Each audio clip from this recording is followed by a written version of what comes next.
The Galactic Council chamber fell silent as Admiral Sarah Chen's boots echoed across the polished floor. Representatives from 12 species watched her approach the central podium, their various appendages twitching with anticipation. The Zephyrian's crystalline form shimmered nervously, while the Mokari's tentacles coiled and uncoiled in agitation.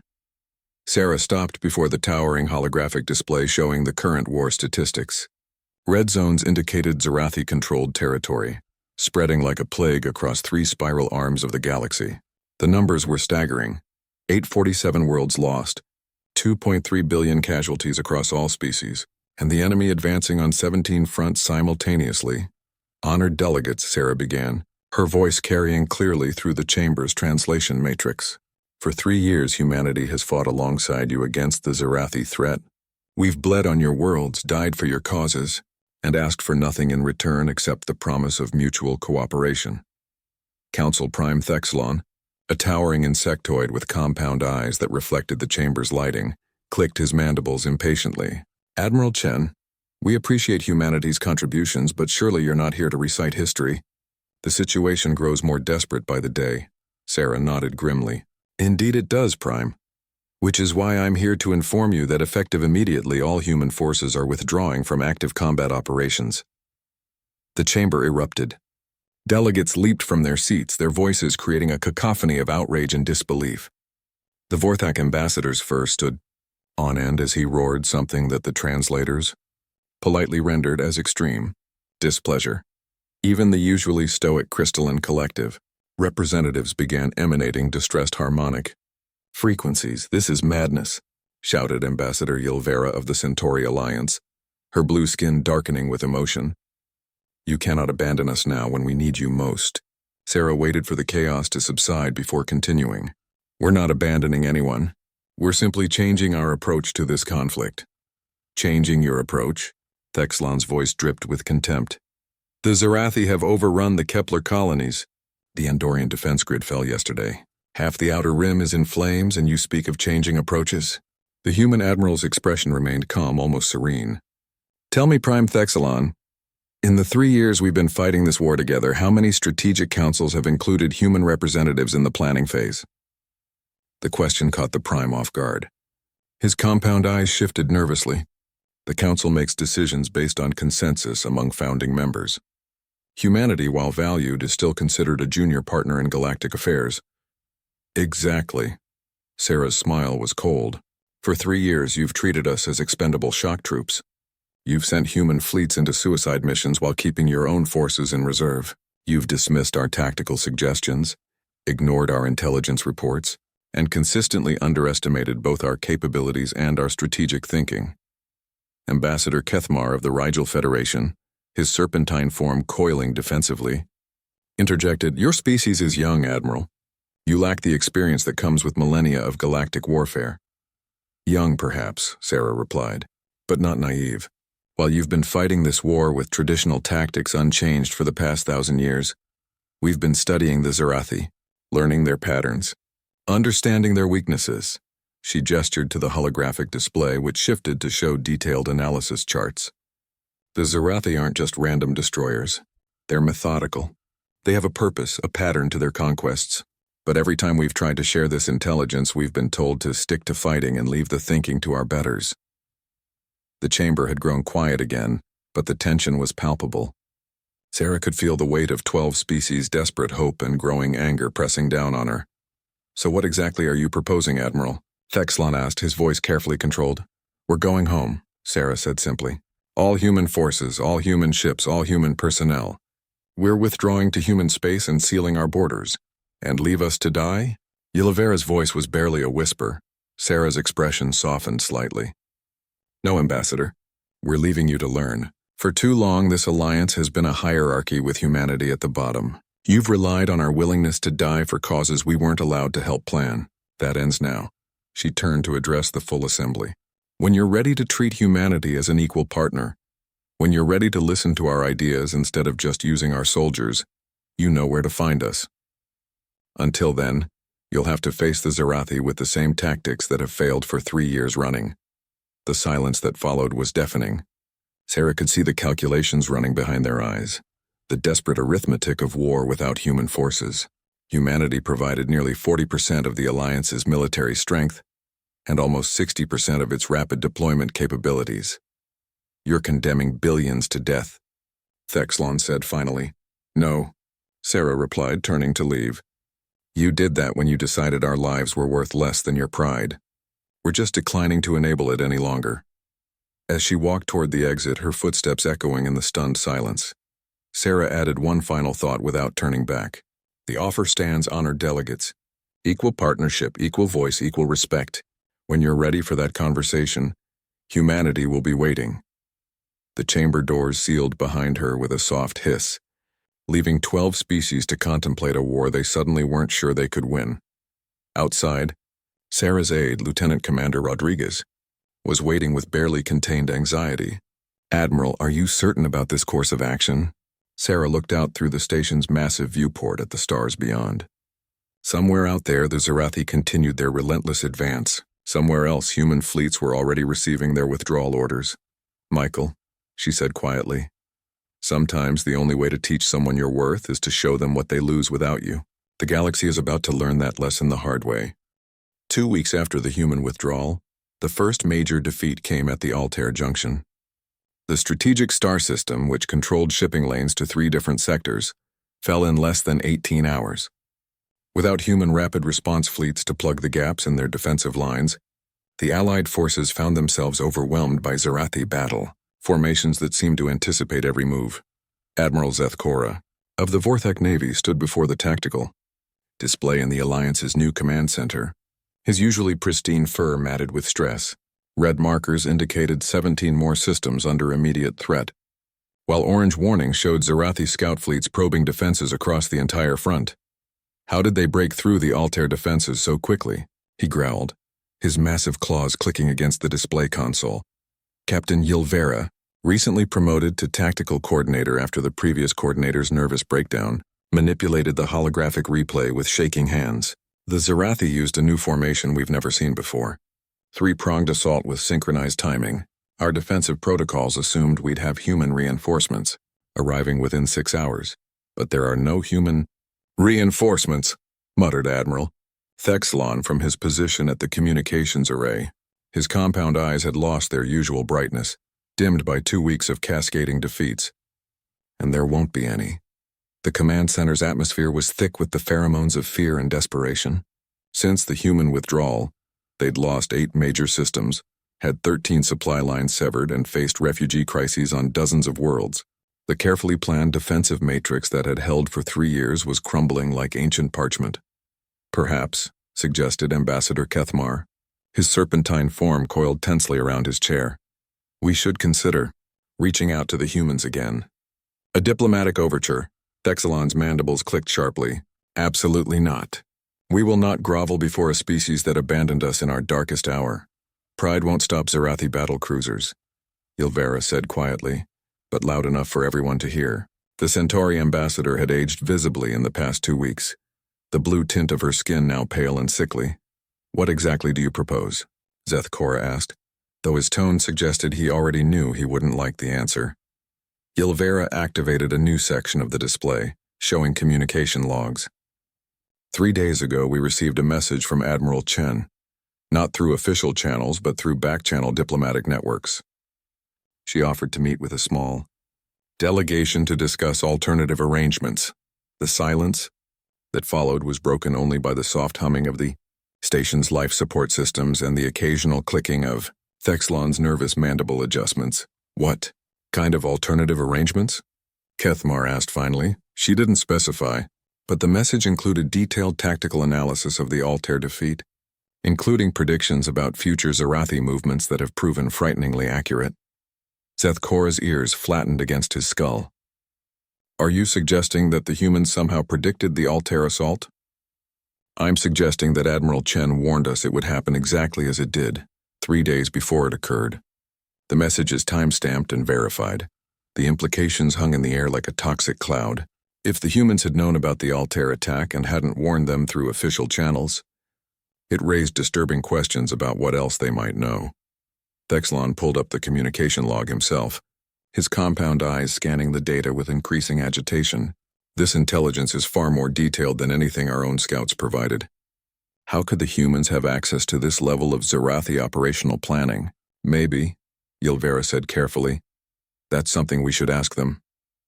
Meanwhile, in a secure conference room 3 decks below, a very different conversation was taking place. Fleet Admiral Catharex of the Rigel Federation Navy was meeting privately with several junior officers from multiple species. Unlike the pride and desperation of the main command center, this room buzzed with analytical energy.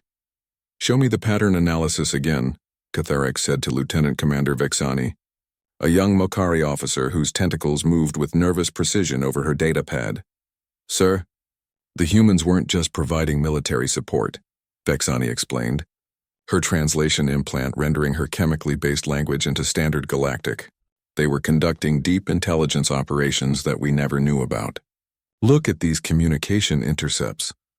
The holographic display showed a complex web of data streams, communication patterns, and analytical reports. All bore human classification codes that none of the Allied intelligence services had ever seen. For 3 years, while we thought they were just following our orders, the humans were running their own parallel intelligence operation, continued another officer, a crystalline collective member whose harmonic frequencies indicated deep concern. They've been mapping Zarathi command structures, predicting battle patterns, and developing strategic models that we never had access to. Catharex studied the data with growing unease. "You're telling me that humanity has been conducting a completely separate war while participating in ours?"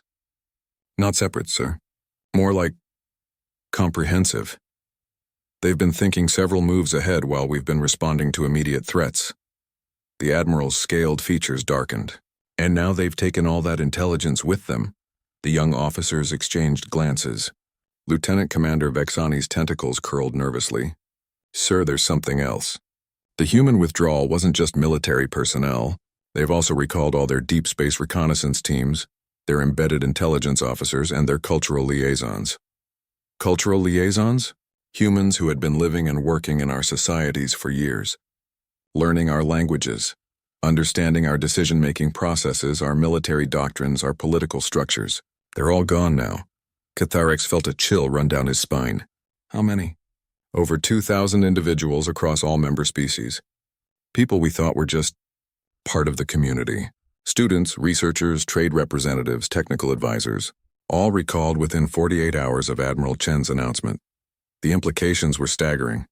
For years, humanity had been quietly studying every aspect of the Galactic Alliance while appearing to be junior partners. They'd been learning, analyzing, and preparing for what? "Sir," Vexani said quietly. "What if the humans didn't abandon us? What if they're just changing the rules of the game?" Catharex stared at the intelligence web on the display, seeing patterns that he'd never noticed before, connections that painted a picture of human strategic thinking far more sophisticated than anyone had imagined. "Get me a secure channel to Admiral Chen," he said finally. "Not through the Council. Direct communication, sir? I think it's time we started asking the right questions. And I suspect the humans have been waiting for us to be smart enough to ask them." The meeting took place on a neutral trading station at the edge of human space, far from the Council's oversight and the desperate chaos of the war zone. Admiral Sarah Chen arrived with only 2 aides, while Fleet Admiral Catharex brought a carefully selected team of 5 officers representing different species. The contrast couldn't have been more stark. The Allied delegation looked haggard and desperate, while the humans appeared calm and well-rested. "Admiral Catharex," Sarah said, rising from her chair as the delegation entered the sparse conference room. "Thank you for reaching out through appropriate channels." The Rigel Admiral's serpentine form coiled slightly, a sign of nervous tension. "Admiral Chen, I'll be direct. We're losing this war without human support. The question is whether you knew that would happen." Sarah gestured for everyone to be seated around the simple metal table. "We had projections, yes. Would you like to see them?" She activated a portable holographic display that immediately filled the room with detailed battle analyses, casualty projections, and territorial loss estimates. The data was frighteningly accurate, matching almost exactly what had occurred over the past month. Lieutenant Commander Vexani's tentacles writhed in distress as she studied the projections. "These predictions, They're precise to within 3% margins. How is that possible? Because, Sarah replied calmly, we've been fighting a different war than you have. Explain, Catharex demanded. Though his tone was more curious than aggressive, Sarah manipulated the display, showing a complex network of intelligence-gathering operations. For 3 years, while the Council treated us as expendable muscle, we were building the most comprehensive intelligence network in galactic history. We have assets in Zerathi territory, deep cover operatives in their command structure, and predictive models based on cultural analysis that took us 2 years to develop. The Allied officers stared at the intelligence web with growing amazement. Captain Hillmoth, a crystalline collective representative, emitted harmonic frequencies of disbelief. You've been inside their decision-making process? More than that, Sarah continued, bringing up new data streams.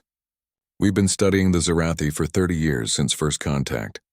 While the rest of the galaxy saw them as mindless destroyers, we recognize them as a complex civilization with specific goals and methodologies. She paused, studying the faces around the table. The Zerathi aren't trying to destroy the galaxy. They're trying to save it. The silence that followed was absolute. Catharex's scales shifted color, indicating extreme agitation. Save it from what? From you, from us, from what they perceive as the chaos and inefficiency of multi-species democracy. Sarah brought up another set of data, showing Zerathi internal communications that had been intercepted and translated. The Zerathi are a hive mind species that achieved galactic unification 12,000 years ago. From their perspective, the constant conflicts, political disagreements, and resource waste of the Galactic Alliance represents an existential threat to long-term stability. So they're trying to conquer us for our own good? Fexani asked, her chemical-based language creating sharp, acidic scents that the translation system couldn't fully render. In their minds, yes. They believe that only through unified control can the galaxy achieve the efficiency necessary for long-term survival against cosmic threats they've detected in deep space. The implications hit the room like a physical blow. Catharex leaned forward, his serpentine neck extending toward Sarah. What cosmic threats? That's classified, Sarah said simply. But I can tell you that humanity shares some of their concerns about galactic preparedness for external threats. Captain Thrilvan, a Vorthak officer whose fur had been standing on end throughout the meeting, suddenly spoke up. Are you saying that humans agree with the Zerathi? We agree that the current alliance structure is inefficient and potentially catastrophic for long-term galactic security. We disagree with their methods of addressing that problem. Sarah stood and began pacing around the small room. For 3 years, we've been trying to work within the existing system. We've made suggestions, provided intelligence, offered tactical innovations, and consistently been told that our inexperience disqualifies our input. Meanwhile, the war has been fought using the same failed strategies that allowed the Zerathi to advance in the first place. So you abandoned us, Catharex said, but there was less accusation in his voice than before. We withdrew from a losing strategy, Sarah corrected, but we never stopped fighting the war. She activated a new section of the display, showing recent military actions that none of the Allied officers recognized. 3 days ago, a Zerathi supply convoy disappeared in the Vega Nebula. Yesterday, their communications relay in the Proxima system went offline. This morning, 17 of their deep space reconnaissance teams failed to report in. The realization dawned slowly across the faces of the Allied delegation. Fexani was the first to speak. Human forces have been conducting independent operations. We've been conducting effective operations, Sarah replied. Operations based on our intelligence network and our understanding of Zerathi psychology. Operations that the Council would never have approved because they require thinking beyond traditional military doctrine. Catharex's scales had shifted to a deep purple, indicating intense calculation. What are you proposing, Admiral? A new alliance. Not the hierarchical structure that's been failing for 3 years, but a true partnership based on equal representation and integrated strategic planning. Sarah manipulated the display one more time, showing a proposed command structure that would distribute authority among species based on expertise rather than seniority. Humans provide intelligence and special operations capabilities. Vorthak forces handle heavy assault operations. Crystalline Collective manages communications and coordination. Rigel Federation oversees logistics and supply lines. Each species contributes what they do best, and strategic decisions are made collectively. And if the Council refuses? Asked Thrilvan. Sarah's smile was cold and calculating. Then humanity continues its independent campaign against the Zarathi, while the Alliance collapses. Eventually, when the Council realizes that their pride is worth less than their survival, they'll come to us asking for help on our terms. She looked around the table at each officer in turn. The question is whether you're smart enough to skip the unnecessary suffering and start building something that actually works. Catharex was quiet for a long moment, his internal organs visible through his translucent scales as they processed this new information. What would you need from us? Complete intelligence sharing, joint strategic planning authority, and the admission that humanity's contributions have been undervalued. The Council will never agree to equal representation for humanity, Vexani said quietly. Then the Council can continue losing, Sarah replied. But individual fleet commanders can make independent decisions about cooperation and intelligence sharing. And individual species can choose whether they want to survive this war or maintain their pride. The meeting continued for another 4 hours, but the real decision had already been made. The Alliance as it existed was dying. The only question was whether something better would be built from its ashes. The first joint operation under the new informal alliance took place 6 weeks after the secret meeting. The target was the Zarathi Forward Command Base in the Epsilon Cygni system, a massive space station that coordinated attacks across 3 sectors. What made this operation different wasn't just the target, but how it was planned and executed. Admiral Catharex found himself in the unusual position of watching human tactical officers work alongside his own staff in perfect synchronization. The integration was seamless in a way that 3 years of official alliance cooperation had never achieved. Zarathi defensive patterns rotate every 4 hours, explained Commander Maria Santos, a human intelligence specialist whose dark eyes never left the tactical display. They follow a mathematical sequence based on prime numbers, but there's a 12-minute gap in coverage during rotation transitions. Lieutenant Commander Vexani, her tentacles dancing over multiple control interfaces simultaneously, added her analysis. Mockery stealth ships can penetrate their outer perimeter during the gap, but we'll need crystalline collective communication relays to coordinate timing across 17 different approach vectors. Captain Hillmoth's harmonic frequencies shifted to indicate agreement. Frequency synchronization established. All units will receive timing updates with nanosecond precision. Admiral Catharex watched this display of cooperation with growing amazement. In 3 years of official alliance operations, he'd never seen this level of integrated planning. Each species was contributing their unique capabilities while adapting to support the others. Vorthak assault teams are positioned at rally points, reported Captain Thrilvan, his fur rippling with anticipation. We're ready to hit their shield generators simultaneously with the stealth assault. Sarah Chen, monitoring from the human command ship, activated the communication channel that linked all participating vessels. All units, this operation succeeds because each of you is doing what you do best while trusting others to do the same. No species is expendable. No contribution is insignificant. We go in together, we come out together. The attack commenced exactly as planned. Mokari stealth ships slipped through the defensive gap like shadows, their naturally adaptive camouflage making them invisible to Zarathi sensors. Crystalline collective communication beams maintained perfect coordination across vast distances. Vorthak heavy assault teams struck with devastating precision, and human intelligence guided every movement with tactical awareness that bordered on prescience. But it was what happened during the battle that truly demonstrated the difference between this cooperation and the failed alliance structure, when the Zarathi deployed an unexpected defensive measure. Gravity well generator that trapped several Mokari ships. The response was immediate and coordinated. Human technical specialists transmitted modification protocols to crystalline collective engineering teams, who adapted the data for Mokari ship systems and transmitted the solutions directly to the trapped vessels. The entire adaptation and transmission process took less than 3 minutes. How did they know we could modify our stealth systems for gravity well escape? Asked Commander Yilthrek, the senior Mokari officer, as his ship broke free of the trap. Because, Santos replied over the comm, we've been studying your technology for 3 years, not to copy it, but to understand how it could be enhanced and integrated with other systems. The Zarathi command base fell in less than 6 hours. More importantly, They captured intact computer cores containing detailed intelligence about Zarathi strategic planning. As the joint fleet withdrew to a safe distance, the analysis of this intelligence revealed something that changed everyone's understanding of the war. "This is impossible," Catharix muttered, staring at the translated Zarathi documents. His scales had shifted to a color that indicated deep confusion. Sarah's image appeared on the main communication screen, her expression grim but not surprised. "What's impossible, Admiral?" "According to these documents, the Zarathi have been deliberately limiting their offensive capabilities.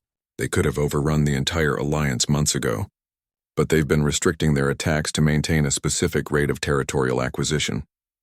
Vexani's tentacles had gone completely still, a sign of intense concentration in her species. "They're managing the war's pace. But why?" Sarah manipulated her own display, showing additional intelligence that filled in the gaps. "Because rapid conquest would trigger defensive responses that they want to avoid. They're conditioning the galaxy to accept gradual defeat as inevitable while they prepare for something else." "What something else?" demanded Thrilvan. "The external threat I mentioned before. The Zarathi have been using this war as cover for massive resource mobilization. While we've been fighting over individual star systems, they've been strip mining entire sectors to build something enormous in deep space." The holographic display shifted to show long-range sensor data that revealed the true scope of Zarathi activities. Hidden construction sites scattered across the galaxy's edge, massive resource convoys moving through uncharted space, and energy signatures that dwarfed anything the Alliance had ever seen. "They're building a fleet," Catharix said, his voice barely above a whisper. "Not just a fleet," Sarah corrected. "They're building the largest military force in galactic history. And according to their own documents, it's not intended for conquering the Alliance. Then what's it for?" Sarah's expression became grave. "Something is coming from outside the galaxy. Something that scares a species that conquered half the known galaxy without breaking stride. The Zarathi believe that only a unified galactic government with unlimited military resources can survive what's approaching." The implications hung in the space between the ships like a dark star, warping everything around it. The war they'd been fighting was just preparation for a larger conflict. The Zarathi weren't trying to destroy galactic civilization. They were trying to save it by forcibly restructuring it. "How long do we have?" asked Hillmoth, harmonic frequencies indicating dread. "Based on their construction timelines and resource allocation projections, 18 months before their unification fleet is complete. Maybe 2 years before the external threat arrives." Catharix felt something shift in his understanding of the universe. The pride and political maneuvering that had characterized the Alliance suddenly seemed trivial. "What do we do with this information?" "We have a choice," Sarah said simply. "We can continue fighting the war the Zarathi want us to fight, gradually losing ground while they prepare for the real battle. Or we can change the rules entirely." "How?" Sarah's smile was sharp and dangerous. "We stop fighting the war they designed and start fighting the war they fear. We unite the galaxy ourselves on our own terms and prepare for what's coming together." Vexani's tentacles began moving again, indicating renewed purpose. The Alliance structure would never support that level of cooperation. Then we build a new structure, one that actually works. The joint fleet hung in space, surrounded by the debris of the destroyed Zarathi base and the weight of new knowledge. Behind them lay the failed Alliance with its pride and inefficiency. Ahead lay the possibility of something unprecedented in galactic history. True unity born not from conquest, but from necessity and mutual respect. "Admiral Chen," Catharix said finally, "I think it's time to have a much larger conversation." "I agree. But not with the Council. With every species leader who's smart enough to understand that survival trumps pride." As the ships began their journey back to Allied space, they carried more than just intelligence about Zarathi capabilities. They carried the seeds of a revolution that would transform the galaxy, or see it destroyed in the attempt. The secret gathering took place on a forgotten mining station in neutral space, far from both Council oversight and Zarathi sensors. Representatives from 23 different species had answered the coded invitation, arriving in small groups to avoid detection. The station's abandoned corridors now hummed with nervous energy as the galaxy's military leaders prepared for a conversation that could reshape civilization itself.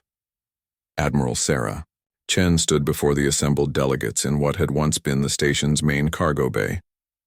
The space was vast and echoing, filled with makeshift seating and holographic displays that showed the true scope of the crisis facing the galaxy. 6 weeks ago, Sarah began, her voice carrying clearly through the chamber's improvised acoustics. Joint operations revealed intelligence that changes everything we thought we knew about this war. She activated the central display, showing the captured Zarathi documents and their terrifying implications. Gasps and expressions of shock rippled through the crowd as the truth became clear. The war was a sideshow. The real threat was still coming. General Korthva of the Deneb Sector Defense Force, his rocky crystalline features darkening with concern, spoke first.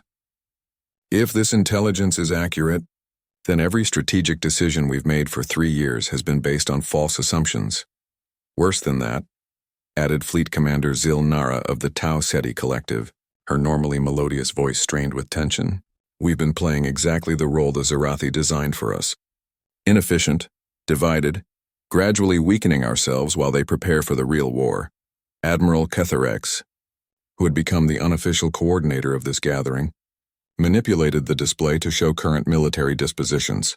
Our combined fleets represent less than 15% of what the Zarathi are building in deep space. Even if we united every military force in the Alliance tomorrow, we'd still be outnumbered 4-1. Which brings us to the real question, Sarah said, stepping forward. Do we continue the current trajectory and face extinction in 18 months? Or do we risk everything on a completely different approach? Ambassador Thexrim of the Outer Colonies, a younger member of Thexilon's species but with compound eyes that burned with intelligence rather than pride, raised a clawed appendage. What different approach? The Alliance structure exists for good reasons. Centuries of tradition, established protocols, proven command hierarchies. Proven to fail, Sarah replied bluntly. The Alliance structure was designed for managing trade disputes and territorial negotiations, not for facing existential threats. It's too slow, too political, and too rigid for the kind of warfare we're facing. She gestured to the display again, which now showed a proposed alternative command structure. What we need is a true federation, not an alliance of separate nations, but an integrated military and political entity that can make decisions in hours rather than months. The reaction was immediate and vociferous. Delegates leaped to their feet, voices raised in protest and concern. The suggestion of abandoning established governmental structures struck at the heart of each species' identity and sovereignty. You're talking about the end of our civilization as we know it, declared Admiral Morthak of the Centauri Defense League. Surrendering our independence to some sort of galactic superstate. I'm talking about survival, Sarah replied calmly, and I'm talking about building something stronger than the sum of its parts. Commander Santos stepped forward to support her admiral. The joint operation at Epsilon Cygni proved that integrated command structures work. When species coordinate their unique capabilities instead of competing for authority, the results are exponentially more effective. Lieutenant Commander Vexani, representing the growing faction of younger officers who had seen the joint operation succeed, added her voice. The traditional alliance lost 8 major systems in 2 months. The integrated task force took out the Zarathi's most important command base in 6 hours. General Korthiva's crystalline features shifted, indicating deep consideration. Even if such integration were possible, which species would lead this?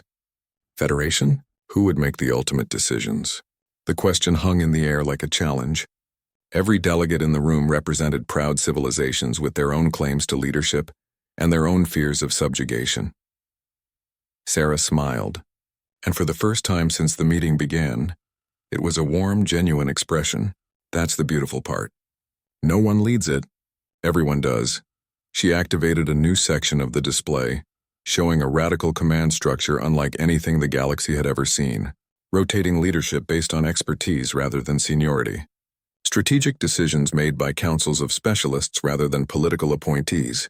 Resource allocation determined by need and capability rather than political influence.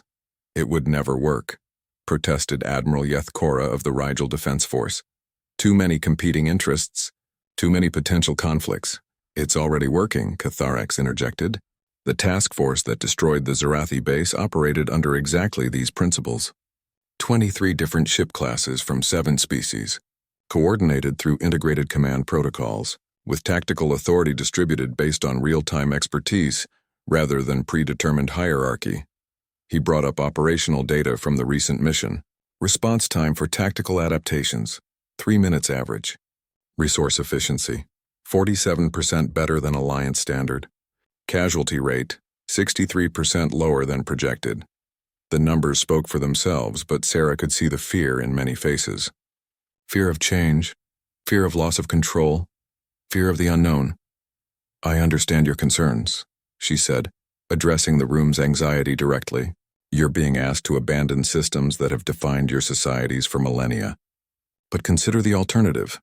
The display shifted to show projections of galactic civilization under continued Zarathi pressure, territory losses, population casualties, resource depletion, and eventual total conquest or destruction. In 18 months, if we continue on the current path, this conversation becomes irrelevant because none of our civilizations will exist to have it. Fleet Commander Zilnara stood slowly, her elegant form radiating determination. "What exactly are you proposing we do? We can't simply declare the alliance dissolved and expect our governments to follow." "We don't need to dissolve anything," Sarah replied. "We just need to build something better alongside it. Military cooperation that proves the concept, success that demonstrates the value, integration that shows what's possible." She gestured to the assembled officers.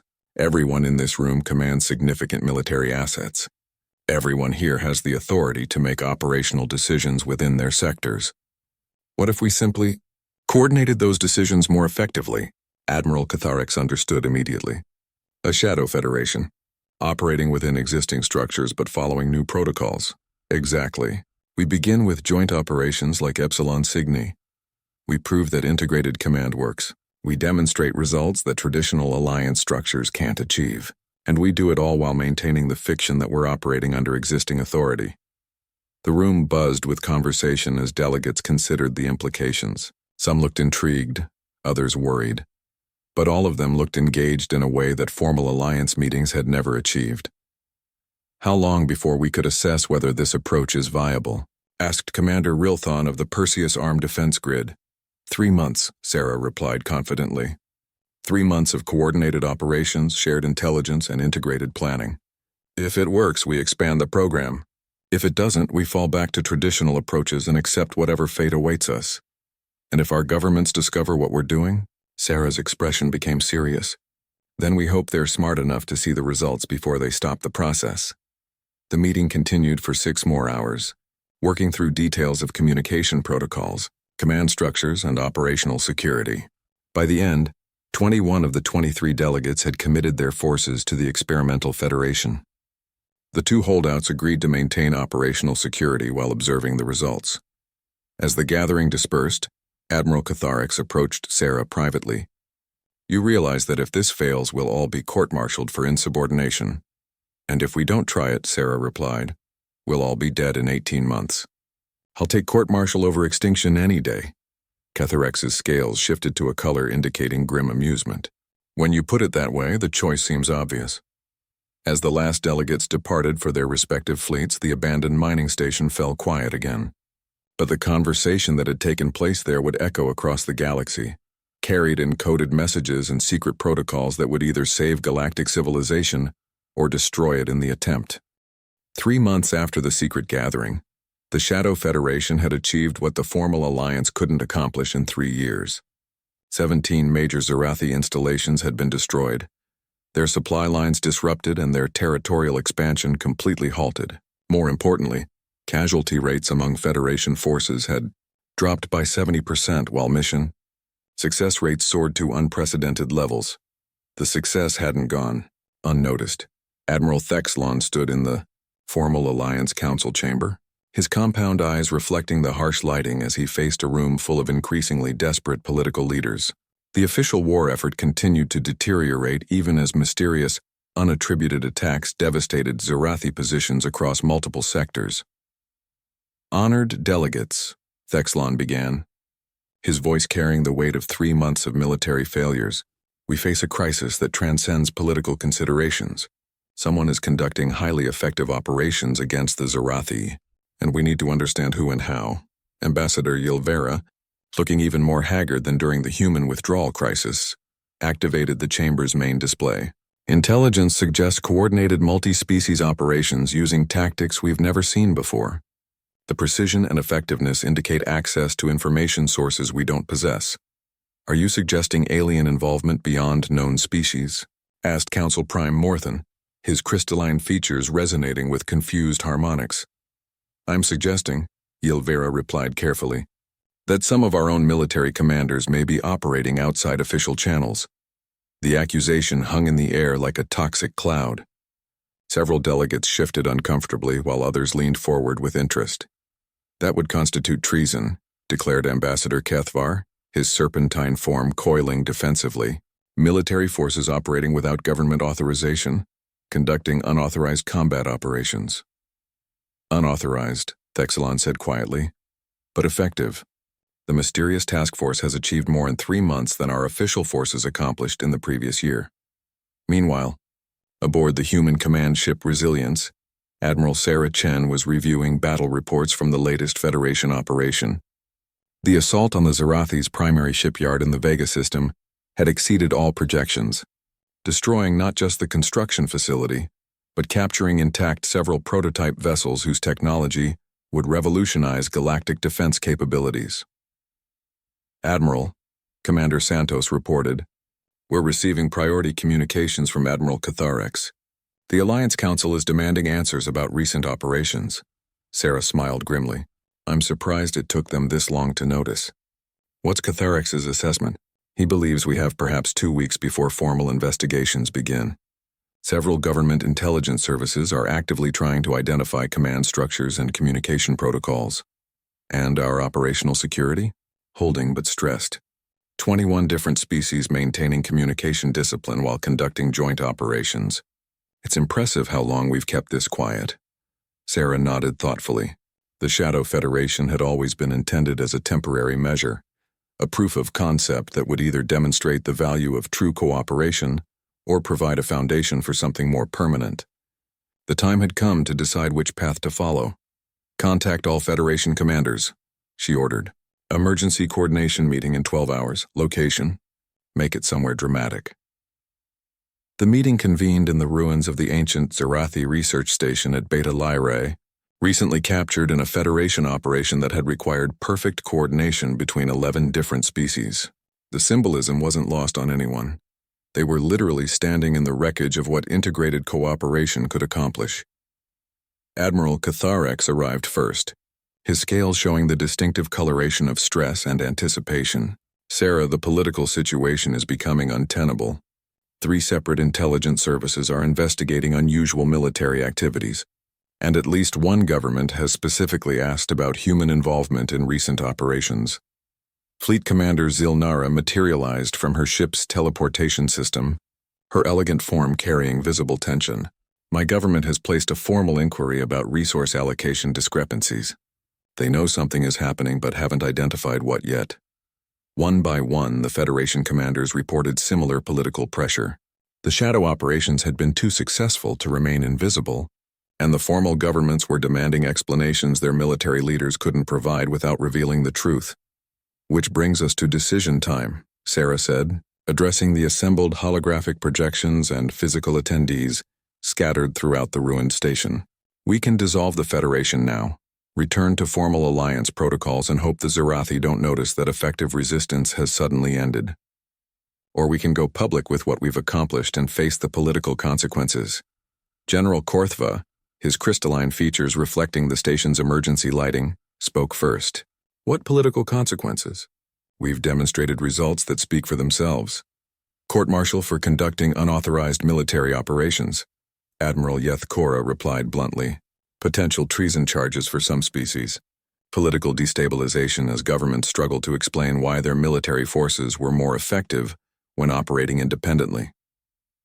And if we dissolve the Federation? Sarah activated a holographic display showing projections of continued Zarathi expansion under traditional alliance resistance. Based on current Zarathi construction rates and our intelligence about their unification timeline, we have approximately 14 months before they complete their deep space fleet. Under traditional alliance operations, they'll control 70% of galactic territory by then. The numbers were stark and undeniable. Without Federation-level coordination, The war was already lost. Lieutenant Commander Vexani, her tentacles moving in complex patterns that indicated deep calculation, offered a different perspective. What if we don't choose between dissolution and exposure? What if we force the political systems to adapt to military reality? Explain, Catharix requested. The formal governments are investigating because they've lost control of the narrative. Their military forces are succeeding without their input, which makes them look irrelevant. But what if we gave them a way to claim credit for the success? Sarah's eyes lit up with understanding. Political cover. Make it look like the Federation was their idea all along. Commander Santos, monitoring communications from the human fleet, suddenly looked up with urgency. Admiral, we're receiving coded transmissions from multiple Alliance worlds. Civilian populations are demanding explanations for recent military successes. They want to know why their forces are suddenly winning battles after years of defeats. The implications were staggering. Public opinion was shifting faster than political institutions could adapt. Citizens who had been resigned to gradual defeat were now demanding to know why victory had suddenly become possible. How long before public pressure forces political action? Asked Fleet Commander Zilnara. Days, not weeks, Santos replied. The success rate is too dramatic to ignore, and civilian intelligence networks are surprisingly effective at identifying patterns. Sarah looked around at the assembled commanders, seeing determination hardening into resolve. Then we make the choice for them. We go public with everything. The intelligence about external threats, the evidence that traditional alliance structures have failed, and the proof that integrated cooperation works. That's a massive political risk, Admiral Morthak pointed out. And doing nothing is a massive survival risk, Sarah replied. At least this way we're fighting for something better rather than just waiting for something worse. Catharex's scales shifted to indicate decision. What exactly are you proposing? Simultaneous disclosure across all member species. Complete intelligence briefings for political leaders. Detailed documentation of Federation successes, and formal proposals for restructuring galactic government based on demonstrated principles. And if they refuse? Sarah's smile was sharp and confident. Then we continue operating the Federation independently until the external threat arrives, and they realize they need us more than we need them. The vote was unanimous. 21 military commanders representing the majority of galactic naval power committed to forcing their governments to confront reality. Within hours, coded messages began transmitting across the galaxy, carrying intelligence that would shatter political assumptions and force civilizations to choose between pride and survival. The Shadow Federation was about to step into the light, and the galaxy would never be the same. 6 months after the Great Disclosure, the galaxy had transformed in ways no one could have predicted. The revelation of the external threat and the Shadow Federation's success had triggered the fastest political restructuring in galactic history. Governments that had spent centuries protecting their sovereignty found themselves begging to join an organization that treated their authority as secondary to survival. Admiral Sarah Chen stood on the bridge of the Unity, the flagship of what was now officially called the Galactic Federation Defense Force. Through the massive viewport, she could see the largest fleet ever assembled in galactic history. 47,000 ships from 63 different species, all operating under integrated command protocols that had evolved far beyond their original experimental framework. Admiral, Commander Santos reported, long-range sensors are detecting the approach signatures we've been waiting for. Sarah nodded grimly. The external threat that had driven Zarathi expansion was finally arriving. Massive vessels of unknown design, emerging from the dark space between galaxies, their energy signatures dwarfing anything in known galactic arsenals. Signal all Federation fleets, Sarah ordered. Execute Protocol 7. Across the galaxy, the response was immediate and coordinated. Fleets that had been positioned according to careful strategic planning began moving toward predetermined intercept positions. Communication networks that spanned multiple species and technologies carried commands with split-second precision.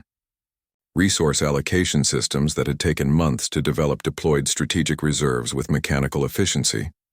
But the most remarkable aspect of the response wasn't the technology or the coordination. It was the cooperation itself.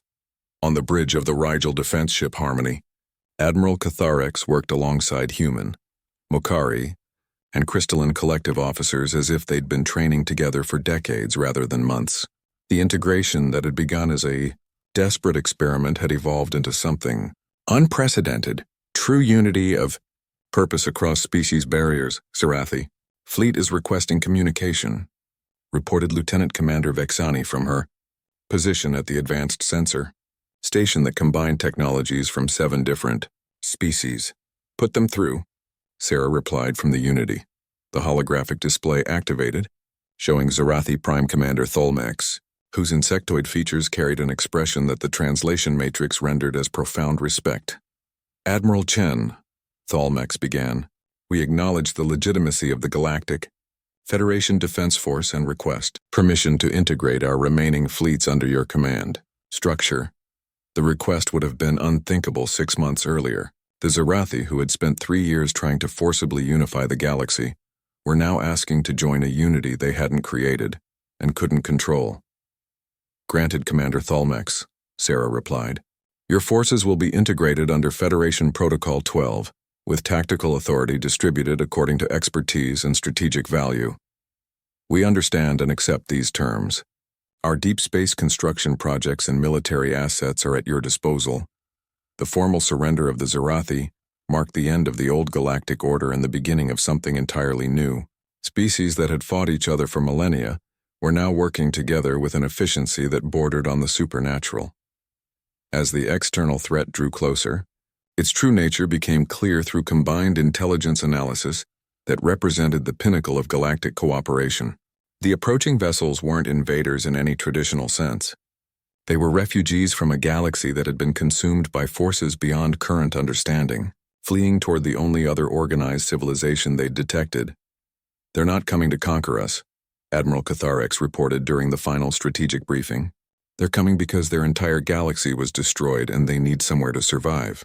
How many? Asked General Korthva, his crystalline features displaying the complex calculations running through his enhanced cognitive matrix. Approximately 4 billion individuals across 12 different species. Their technology is more advanced than ours, but their military capability has been devastated by whatever destroyed their home galaxy. Sarah studied the intelligence reports with growing understanding.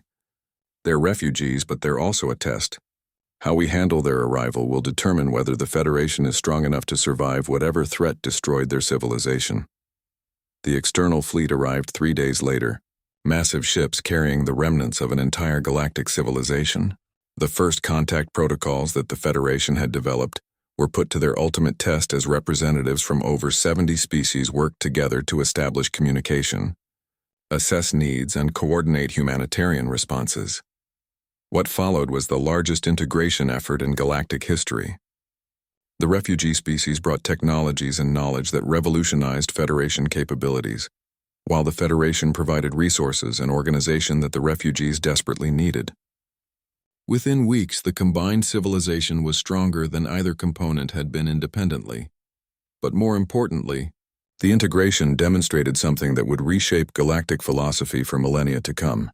Unity wasn't about one species dominating others or about suppressing differences in favor of conformity. True unity came from recognizing that diversity of thought, capability, and perspective made the whole stronger than any of its parts. Standing on the observation deck of Unity 6 months after first contact with the refugee fleet, Sarah Chen watched construction ships from dozens of species working together to build the first truly integrated galactic infrastructure.